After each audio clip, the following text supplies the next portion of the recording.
Hello and welcome to episode 424 of the official EstablishAndRun.com podcast. My name is Adam Levitan, as always joined by Evan Silva, and it is nearly final exam time. Next 2 weekends will be the biggest fantasy draft days of the whole year. Evan, how's it going? Good. Ready to, people need to catch the Sigmund Bloom debate show that we just recorded. Yeah. I think people get a kick out of debates. People love to hear Sigmund Bloom talk about fantasy football, life in general. Dude is an absolute philosopher, and make sure you check that out. Yep, that will be out a couple episodes from now. It'll be episode 426. Stay tuned for that. On today's show, we're going to cover the news of the last week. And as I said on previous episodes, a big part of this is understanding what's actually news and what isn't. Like most of the preseason snap stuff and camp, quote unquote, reports, they don't really matter. But what does matters a lot, I think, and that's our job. Speaking of our job, I know you all have drafts coming up. You're going to see a lot of people out there pushing their rankings. Everyone's got rankings. There are some absolutely ridiculously silly rankings out there. No one takes them as seriously as us and puts in as much work as us to make sure they are as strong as possible. We have a team of full-blown virgins handpicked by Silva and I. We're following every bit of news, updating target shares, carry projections, literally down to the decimal point. All of that flows through to our rankings and makes it so you can be sure when your draft comes, you will have all the most up-to-date info. Also, before we get into it today, note this podcast is brought to you by UnderdogFantasy.com. They have this ridiculous $2 million to first, $1 million to second fantasy tournament running right now. If you use promo code ETR when you sign up, they will match your first deposit up to $100. That's promo code ETR for $100 at Underdog Fantasy. Last thing, early bird special is expiring Wednesday, August 24th. So if you haven't purchased the early bird yet, price will be going up as of Thursday, the 25th. All right, Evan, some things we saw from the preseason game. And first one wasn't really a snap count thing, but it was Christian Kirk making his Jaguars debut. And it was Christian Kirk smashing in his Jaguars debut. Was on for 32 out of Trevor Lawrence's 39 snaps. 16 of those came in the slot. 8 targets for Christian Kirk on those 32 snaps. 38% target share from Trevor Lawrence, 554-0 result. I know you've been way higher than market on Christian Kirk. Previously, I've gotten higher on him as well. Good to see Christian Kirk. Any takeaways from that one? Confirmation bias, SZN, is what we're having here. But it's just, that's what it is. It's confirmation bias that, that we were right to be super high on him. I mean, his target competition, he's dealing with Marvin Jones, who really looked to, in terms of his efficiency metrics, really looked to start falling off the cliff last year. I mean, he's 32 years old now. And I mean, we're to the point where people are starting to talk up Zay Jones, who has stunk for 5 years in the NFL before like a decent 4-game run to close out last season. And then Evan Ingram, Evan Ingram's got potential. He's always had that potential, but he's never actually realized that potential. Christian Kirk, I think maybe you could say the same thing a little bit in that respect, but we know that he can play inside and out. He can win downfield. He was a great return man in his college career at Texas A&M. And we had Matt Harmon on the show. And in his reception perception, he really came away liking Christian Kirk. And the target upside is there. The Trevor Lawrence leap potential is there. To me, Christian Kirk is a guy who's easy to be high on. Easy. Agreed. And I don't think you had any rankings change there because you were already so high on him, correct? Right. I thought about moving him up more, but I was just like, I don't want to be irresponsible. But he's very much, if you're using the top 150, like you have a really good chance that you're going to get Christian Kirk. Let's go to the Pittsburgh situation. So kind of what we speculated on and what the Steelers speculated on, it looks like it's going to come to fruition. Chase Claypool played 16 snaps in Saturday's preseason game. 13 of them were in the slot. And remember, Chase Claypool is, massive. I think 6'4", 238, 13 of 16 snaps in the slot. Now, they were only in a 2 wide receiver set. They were in a 2 wide receiver set on 4 out of their 25 first team snaps. And so who's out there in 2 wide receiver sets? Deontay Johnson was out there for all 4. Then 2 of them were with Claypool and 2 of them were with Pickens. But what do you think about Chase Claypool in this big slot role? And how does this thing make you affect your thoughts on Deontay and or Pickens? I think that this had become the expectation for Chase Claypool, that he was going to be a big slot receiver now. The offense is entirely different now. Ben Roethlisberger, who had controlled the offense before, is gone. Matt Canada, somewhat famously in college circles, creative mind, is now the new OC, and he's the actual engineer of the offense. He was the OC before, but now he's actually engineering the offense. I would almost say, though, that the biggest takeaway here is that George Pickens is locked into 2 receiver sets and Chase Claypool is the third receiver. Did you have the same takeaway? I mean, look, I love it from a mismatch standpoint, but it seemed to me like Pickens is now like the locked-in number 2 across from Deontay, and Claypool is going to play in 3 receiver sets. They're going to be a 3 receiver team, though. Yeah, I think they'll be mostly a 3 receiver team. Again, they were in 3 wide receiver sets on 21 out of 25 first team snaps in that preseason game. When they do go 2 wide, though, I can see some rotation between Pickens and Claypool, honestly, but I don't think they'll be in 2 wide very much. Let's go to Seattle running back situation. So Kenneth Walker, Pete Carroll is always so rosy about his players and their injuries and their performance. He sounded actually concerned about Kenneth Walker, and that's a concern to me. So for now, we're projecting Kenneth Walker not to be ready for week 1. Obviously, that's good news for Rashad Penny. I think the assumption along a lot of lines was, hey, Rashad Penny can't stay healthy, but Kenneth Walker is this young guy. He will stay healthy. Now it looks like it's flipped. Rashad Penny is the healthy one. Have you moved up Rashad Penny? And what do you think about the Seattle running back stuff? I haven't moved up Penny yet. I did move Walker way down. Yep. I don't want Kenneth Walker. I mean, he's injured. He had no receiving profile coming out of college. The offense is going to be a disaster, and his upside is to be a 2-way committee back with Rashad Penny and Travis Homer or DJ Dallas. It looks like Travis Homer right now stealing the passing down work. Yep. With Geno Smith and fucking Drew Lock at quarterback. You can have Kenneth Walker. Yeah, I think that's a good point, especially the point about sharing early down work and not getting base work. I mean, it's so funny. The Seahawks used a 1st-round pick on Rashad Penny, a 2nd-round pick on Kenneth Walker, and still don't even have their pass downs covered. They're still using Travis Homer or DJ Dallas on pass downs. I mean, just total incompetence there. Agreed. I do think that Rashad Penny is maybe interesting if you think Walker's going to be out for a long time, but man, the efficiency that he showed down the stretch last year is obviously unsustainable. The team's going to be really, and this really hernia bad. surgery thing is like, it's not necessarily like a severe injury, but it can cost you your conditioning. Sure. And it can start to become like a long drawn out process. Just don't draft Kenneth Walker this year. Sure. Let's go to Damian Pierce. So Evan has been very aggressive moving up Damian Pierce, and the Texans appear to be very excited about Damian Pierce as well. They made Rex Burkhead play in the preseason game on Saturday.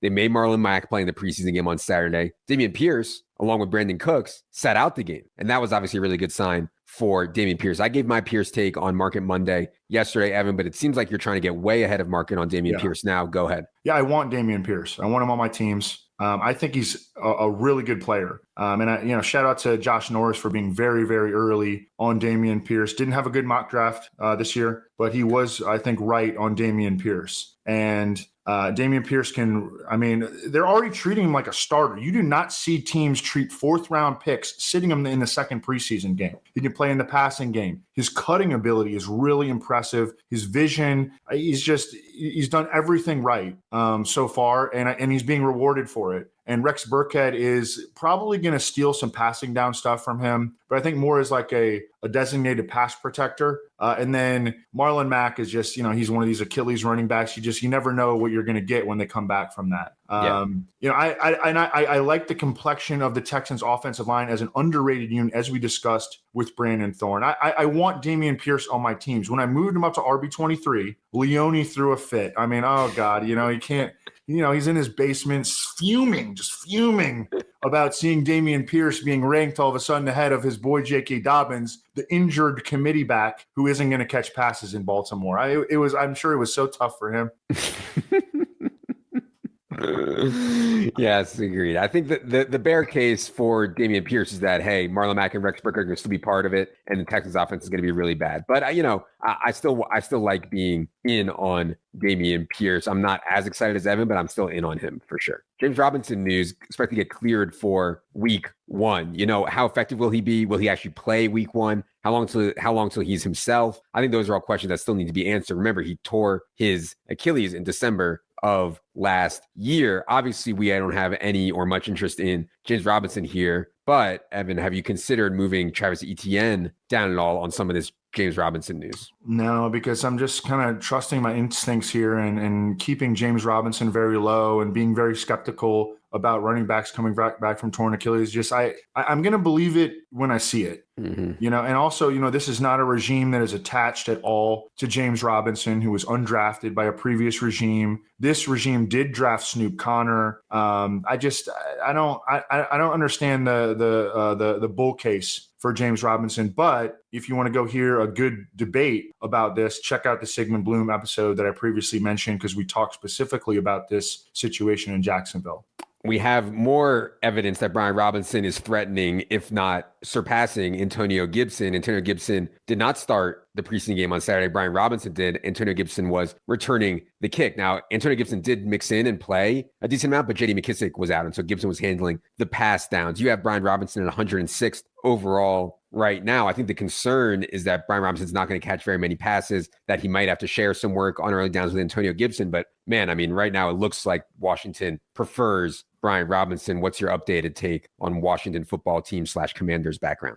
I would be worried about Antonio Gibson essentially falling to third string on the depth chart, because we know McKissic has his locked in role. I mean, they're not even using him in the preseason. They're saving him. And then Brian Robinson appears to have supplanted him as the number one rusher on the team. Brian Robinson, I mean, I like as like, like an O'Roy bet, offensive rookie of the year. But I mean, I like him as a player, but he's still going to, he's going to be in the same situation that Antonio Gibson was going to be in terms of not getting a lot of receiving work. And they would even force it to Antonio Gibson on early downs. Last year, I think he still wound up like 35 catches, even though he was, in theory, losing passing down work to J.D. McKissic. So, and Brian Robinson isn't as good in the passing game as Antonio Gibson. So the ceiling is capped. I don't think I'm going to go any higher than 106 or whatever he is right now on Brian Robinson. But I think that he's, very draft worthy in like the 9th, 10th round. And I don't want any part of Antonio Gibson at this point. Yeah. Big gap in Evan's rankings now between somebody like Damian Pierce and someone like Brian Robinson. You may think they're both kind of buzzy rookies. I agree that Damian Pierce's ceiling is way higher. He can be a true 3-down back. Brian Robinson's ceiling is capped, as Evan said. Evan has Brian Robinson RB41 and Damian Pierce RB23. Let's go to Kenyan Drake getting cut. I don't think this was really a change, because we were already assuming that Josh Jacobs would not have the pass down role. In other words, Josh McDaniels is going to have someone in that role. It was going to be Amir Abdullah or Brandon Bolden or Kenyan Drake. Well, it won't be Kenyan Drake. And then we also have Zamir White threatening Josh Jacobs on early down. So I don't think there was really a need for a change here, Evan, but what do you think of Kenyan Drake getting cut? I guess not terribly surprising. It's just, this has always been a very convoluted backfield. And I really, the only guy that I'm willing to take right now, respective to ADP, is Zamir White, who I think might already be the best runner in the backfield. I think there's still a chance that Josh Jacobs could get moved, although I think that, that's usually unlikely. Mm-hmm. But I think it's going to be a three-way deal, and that's not including Brandon Bolden, who is a special teamer, but the coaching staff trusts based on their history in New England. But right now, I would project Josh Jacobs as the technically the lead back, Zamir White as the clear number 2, and then Amir Abdullah as the passing down specialist.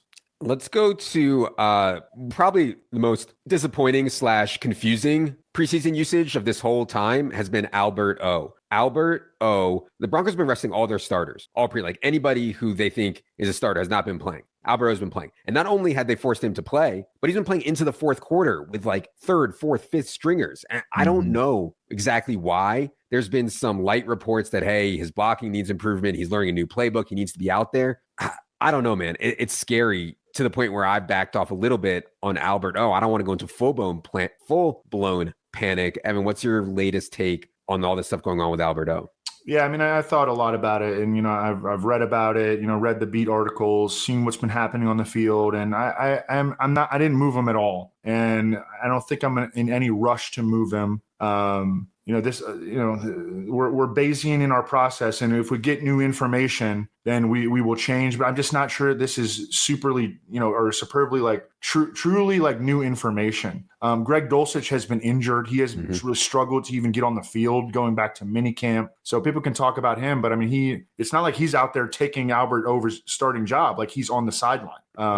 It's been like Eric Seibert and guys like that. Right. I think that, but Albert O has also been starting. And if you look at the complexion of the tight end position in fantasy football, you've got 5 studs, I think 8 or 9 every week starters, and then you got just a bunch of mush. And Albert O, to me, has more upside than any member of that mush. And so therefore, I'm going to keep him as like the tight end 10 or whatever I have him as right now, because he's got upside way higher than, Mike Gesicki or, a bunch of these goofballs that we're talking about in the, tight end 10 through 24 range. Yeah, it's tough, man. I really liked Alberto a lot where he was going. I mean, he was going so late, like 130th, 140th overall. Now he'll start to go even later. And I do like still taking shots on him there. As Evan said, he's still the starter. He likely needs work. He's still a really young player who likely needs work. And and it's a new coaching staff, a coaching staff that didn't bring him in. But I mean, they really don't have great alternatives either.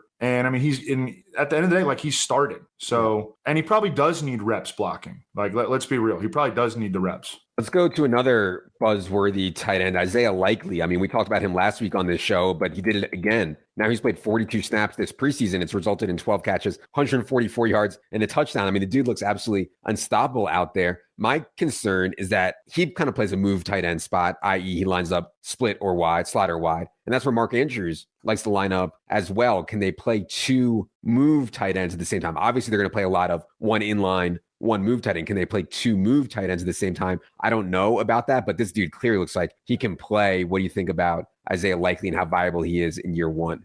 Yeah, he's very, very interesting. He was hyper productive at Coastal Carolina, and he's a really good athlete based on the measurables that we have on him. He didn't do a full combine workout, but he had a 36-inch vertical, which is fucking awesome for a tight end. And then he comes out, and I mean, he's crushing in the preseason. Can they play two move tight ends? Nick Boyle's going to be involved, as gross as that sounds, but I mean, that's the blocker. They're going to use a lot of 2 tight end and 3 tight end sets, like legitimate 3 tight end sets. And I got a bunch of questions on Twitter, like, hey, should we move down Mark Andrews because Isaiah Likely is balling? And my answer was no. Who this really hurts is like those the number 2 receiver competitors, James Prochet and Duvernay. Yeah, Duvernay and all those guys, because those guys are just going to play less and they're going to play more tight ends. Right.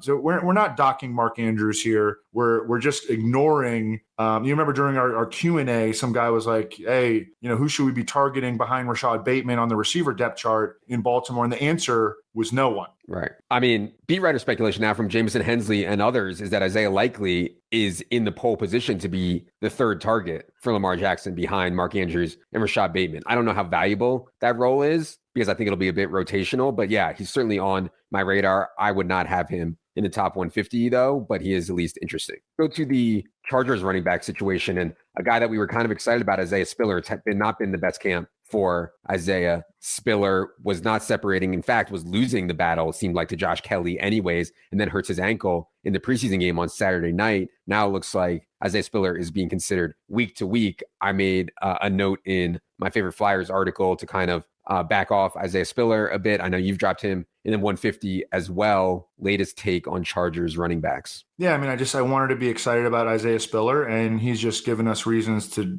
be much less excited about him. Yeah. Haven't moved Josh Kelly into anything, in any range, any special range where we're trying to draft him. Just kind of playing it by ear regarding this situation and drafting the hell out of Austin Eckler up there in the top 6. Yeah, I do think it's good for Austin Eckler because I do think they want to reduce his workload some, but they can't find anybody to do it. I mean, I don't think Josh Kelly's very good. We know Larry Roundtree's not very good, and now they have this Spiller situation. So I think it's good for Austin Eckler as well. Let's go to a quick note on the Patriots. Kendrick Bourne reportedly has slid down the depth chart to the point where he's the number 4 wide receiver now. And so I know there were some Kendrick Bourne stands out there. I made fun of the contract that the Patriots gave Kendrick Bourne last year when it happened, and all the Patriots fans were up in arms about it. He's now the number 4 behind Devontae Parker, Jacoby Myers, Nelson Aguilar. So just want to put that out there for anyone interested in Patriots stuff. Let's go to... Imagine being a stand for a wide receiver who runs a 4.840. It's ridiculous. Tampa Bay, Rachaad White got into the game ahead of Keyshawn Vaughn. I thought that was notable just because rookies don't always get that with Tom Brady. So Rachaad White looks to be in good position. Gio Bernard's been hurt and is a cut candidate. It's possible the Bucs just go with 3 running backs, Lenny, Rachaad White and Keyshawn Vaughn, and it looks like Rachaad White's ahead of Keyshawn Vaughn. So good signs on Rachaad White. I know we've been pretty high on him throughout the process, Evan. Yeah, I mean, I never moved him down, so I didn't have to move him up.